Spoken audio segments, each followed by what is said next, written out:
Welcome back to the Knit Crowd as well as Yarnspirations.com. I'm your host Mikey. Today's tutorial we're going to work on these Pebble Pop knit pillows, and this is consisting of the Trinity stitch in order to make these pillows. Let's talk a little bit further about this pattern, and then I'm going to show you how to cast on, and I'm also going to demonstrate on how to do this stitch. It's only a one-page pattern. This is really not a hard pattern by any means.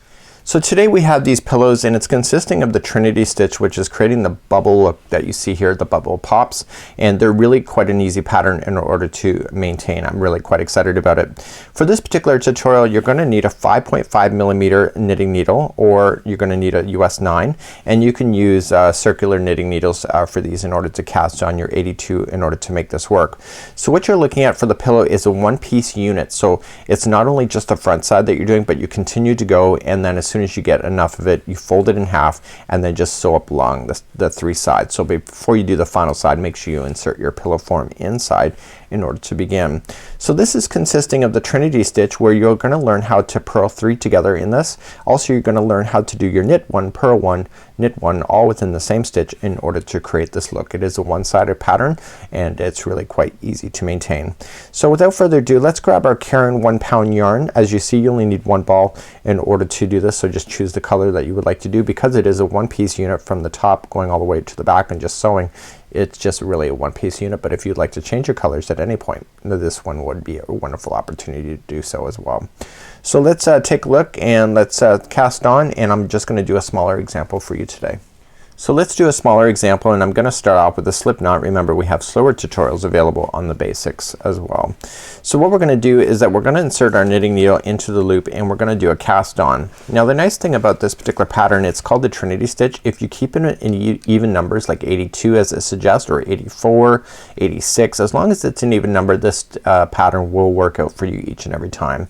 So what I want you to do is that we're going to cast on, so let's just put this yarn into our hands. How you hold it is up to you. We do have tutorials available on how to do that as well.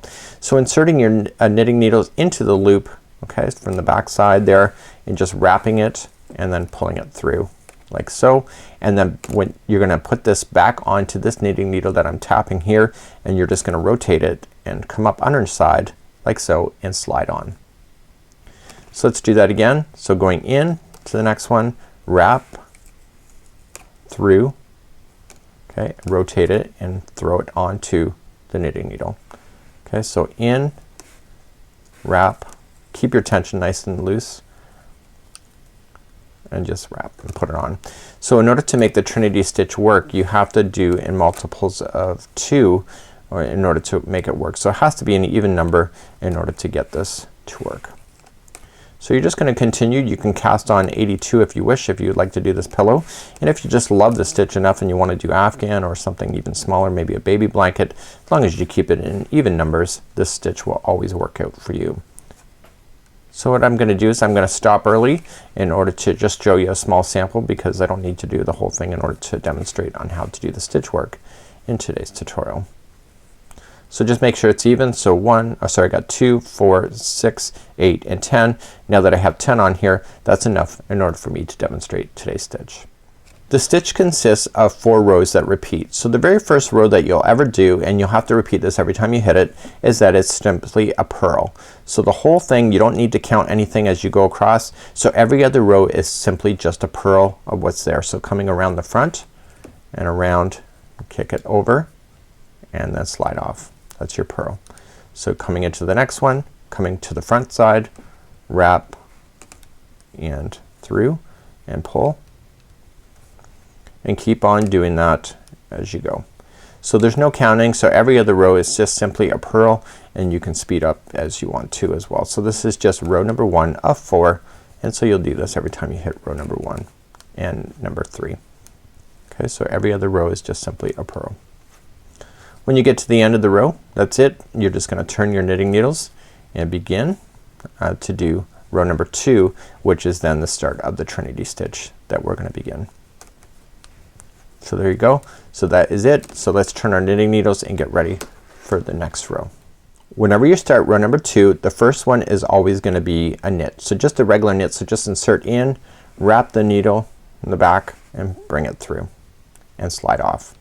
So in row number 2 then, the next one is knit 1, purl 1, knit 1, all within the same stitch. So how you do that is that you go into the next stitch and you go as if you're going to knit it regularly. Okay, so in, and you wrap the needle on the back side and bring it through and bring it to this needle, but do not slide off yet. You're not ready. So you have to knit one, purl one, knit one, all within the same strand that I'm moving right here. So to do the purl then is that you put the yarn in front, okay, of the needle and just rotate that needle and collect that once again to do the purl, and then wrap it to do your purl. But we still have to knit this same stitch once again. So moving this strand to the back side and coming in to that same stitch for a knit, like so. I will show this again if you didn't catch that. So all three of those that you see here all were just within one. So that was knit one, purl one, knit one. So this is what's creating that bubble look that you see, the pops. So this, now that you got all three, you can now safely slide off and finish that one. So the next three are going to be purling. So in order to do that, move this strand forward first, okay, and then going into all three. So just collect 1, 2, and 3, and you're gonna purl. So keep that needle in the front and you're gonna purl and collect all three at the exact same time and go backward and collect it onto your knitting needle and slide off. So those three just became one. So that's purl 3 together. So the next one is a knit one, purl one, knit one, all within the same one. So to begin, move the strand back to begin to the knit. So you're gonna knit, okay, pop it forward, but do not slide off. You're not ready. So move the yarn forward. You're going to purl. So just going into that same stitch, purl, okay, but you can't slide off yet. You still have to knit. So move that yarn backward and going into that same stitch and knit. So now that all three are done, you see how they're grouped together on your knitting needle. You can tell all three are done. Slide off. So the next three are 3 together. So you just continue to repeat that same thing. So one stitch is knit one, purl one, knit one, all in the same one. The next one is putting 3 together. So moving that strand forward, the next 3 are going to be 3 together.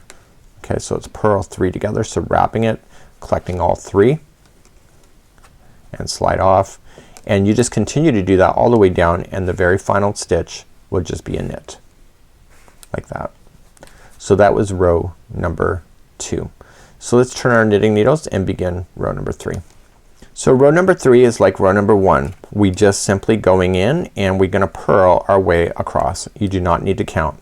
So rows number 1 and rows number 3, for these you get a mental break of just straight purling across. So this is what's separating those pebbles from each other. It's just by one row in between being a purl. So as we do this, row number 4 is slightly different than row number 2, and the only difference is the starting point's different, so that the pebbles sink in between each other in order to create the look that you see. So you'll notice that the pebbles are really kind of intermixed with each other, kind of like interlocking brick, and that's because row number 4 is starting off slightly different than row number 2. So going across, we just purl. So let's move on, turn our knitting needles, and let's move on to row number 4. So row number 4, we start off slightly different. So the very first one and the very last one is like before, it's just a simply knit. So we just start off, that just gets you started. Now row number 4, instead of doing knit 1, purl 1, knit 1 in the first one, this time we're gonna do purl 3 together instead. So put that yarn forward and collect the first 3. Okay, so collecting the first 3 and then just yarn over, okay, and purl those 3 together like so, and then slide off. Now the next one is knit 1, purl 1, knit 1, all in the same one. So move that yarn back to begin, and then going in you're gonna knit and pull forward, but do not slide off. You're going to take that yarn forward and then purl into that same one like that. But you're not done, you still have to knit into that one, so move that yarn back and then knit into that same one. So that was knit 1, purl 1, knit 1, all within the same one. Once you have all 3 done, you see that they're grouped together on the knitting needle, you can slide off. So moving that yarn forward, the next 3 are purl 3 together. Okay, just like that, and just let it slide off. The next one is knit 1, purl 1, knit 1. So going in, so you're gonna knit, okay, move that yarn forward, and then now you're gonna purl. Oops, maybe I should actually collect it first. I'm gonna purl, then take that yarn to the back side and knit, all within the same one.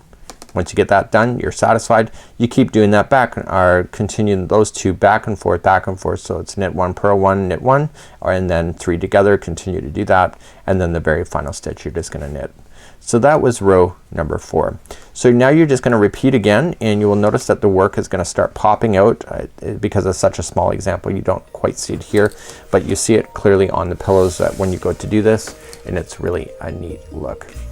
So here on the pillows you can really see that it's popping out, so the more you do, the more obvious that it will appear, and this is a really neat idea. So once you get all that done and you've got your measurements, you're just gonna fold it in half, just sew up the 3 sides. Make sure you put your pillow form in first, and this is how you do the Pebble Pop knit pillows by Yarnspirations.com.